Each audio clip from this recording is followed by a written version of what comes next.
আচ্ছা, next question. The question says the two adjacent sides of a parallelogram are represented by the vector A, which is this, and vector B, which is this.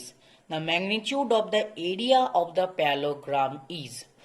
তাহলে আমাদেরকে যখনই কোনো area প্যারালোগ্রামের বার করতে দেবে, আমরা always do a cross B.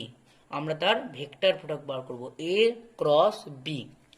তো আমরা এ cross B বার করেছি, এটা জানা আছে, এটা হচ্ছে determinant form, I cap J cap K cap. এখানে আমরা এর কোফিশিয়েন্টগুলো লিখবো 3 2, এখানে 3 2, এখানে দেখো -1 3, এখানে হচ্ছে -2 আর হচ্ছে 1।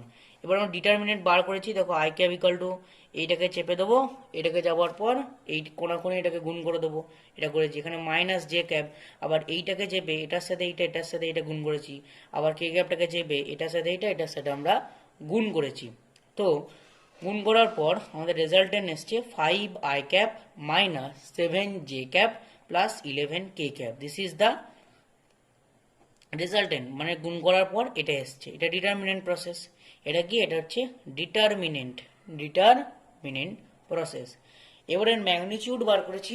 ম্যাগনিটিউড বার করলে কি করতে হবে? যে √5 square plus 7 square plus 11 square. এখানে স্কোয়ার যেহেতু করছি তাহলে মাইনাস হলো সেটা স্কোয়ারে পজিটিভ হয়ে যাবে। অর্থাৎ এখানে অ্যান্সার আসছে কত? √195 স্কোয়ার ইউনিট। অর্থাৎ the answer is option A.